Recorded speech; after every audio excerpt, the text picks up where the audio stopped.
মনোনীত সরকার গঠন করতে হবে, তার কাছে দাবি করুন কি সংস্কার করতে হবে, কিন্তু জনগণের প্রয়োজনীয়, জনগণের উপকারে লাগবে সেই সংস্কার। আমি আপনাদেরকে আবারও আল্লাহর কাছে মুনাজাত করছি, আল্লাহ যেন দেশের নেত্রী বেগম খালেদা জিয়া, বিএনপি ভারপ্রাপ্ত চেয়ারম্যান তারেক রহমান এবং যার উদ্দেশ্যে আজকে এই দোয়া এবং জায়নামাজ এবং প্রযুক্তি বিতরণের এই কর্মসূচি ক্রিয়া পরিষদে আমাদের সেই ডাক্তার কুদ্দুস ভাই আব্দুল কুদ্দুস, প্রখ্যাত মুক্তিযোদ্ধা, তার আশু সুস্থতার জন্য তা আমরা এখানে দোয়া করব, তার সুস্থতা কামনা করে, তাদের সুস্থতা কামনা করে আমি আমার বক্তব্য শেষ করছি। ধন্যবাদ সবাই। আমরা জিয়া পরিষদ এখন মোনাজাত হবে, আপনারা শৃঙ্খলা ভঙ্গ করেন না।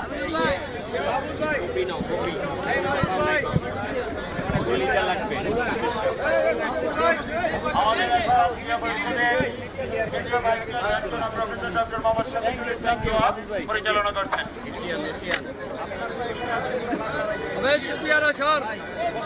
একটু পরে ধরেন, পরে ধরেন।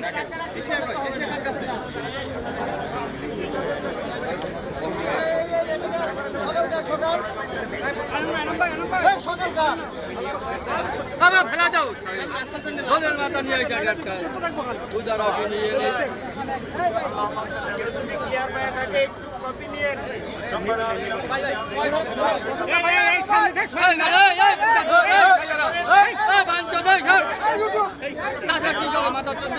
এখানে আজকে একটি উদ্দেশ্য নিয়ে, বিশেষ করে তাদেরকে করার জন্য জায়নামাজ এবং যে অনুষ্ঠানটি বিশেষ করে আমাদের প্রাণপ্রিয় দেশ নেত্রী বেগম খালেদা জিয়া রোগ মুক্তির কামনায় তাকে যেন আল্লাহ আপনি খুব দ্রুত সুস্থতা দিয়ে আমাদের মাঝে সুস্থভাবে আমাদের দিক নির্দেশনা দেওয়ার জন্য তাকে আপনি প্রস্তুত করে দিবেন, এই আশা যেমন আমরা ব্যক্ত করি।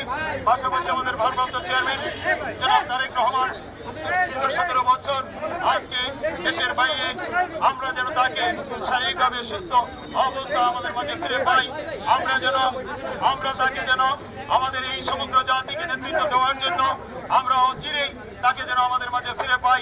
আপনার কাছে সে আবেদন নিবেদন। আমাদের সংগঠনের চেয়ারম্যান বীর মুক্তিযোদ্ধা ডক্টর আব্দুল কুদ্দুস ভাই অনেকদিন যাবৎ অসুস্থ অবস্থায় শায়িত, তাকেও আপনি মাফ করে দেবেন, তাকেও সুস্থতা দান করবেন। আমাদের আজকের অনুষ্ঠানের প্রধান অতিথি, আজকে আমাদের যিনি এত পরিশ্রম করে, এত সময় ব্যয় করে আমাদেরকে সময় দিয়েছেন, যিনি সংগঠনের জন্য এত পরিশ্রম করেন, দিন রাত 24 ঘন্টা যিনি আন্দোলন সংগ্রামে লিপ্ত ছিলেন, এখনো যিনি সময় দিচ্ছেন সংগঠনে, আমাদের আজকের প্রধান অতিথি জনাব অ্যাডভোকেট রুহুল কবির রিজভী ভাইকে আপনি ন্যায় দান করুন, আপনি তাকে সুস্থতা দান করুন, তিনি যেন আমাদেরকে আগামী দিনে নেতৃত্ব দিয়ে এই জাতিকে মুক্ত করার জন্য সহায়ক ভূমিকা পালন করতে পারেন।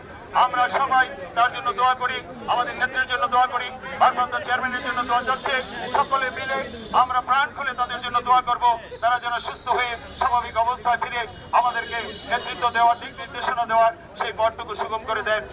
ربنا تقبل منا انك انت السميع العليم وتب علينا انك انت التواب الرحيم اعوذ بكلمات لا اله الا الله محمد رسول الله.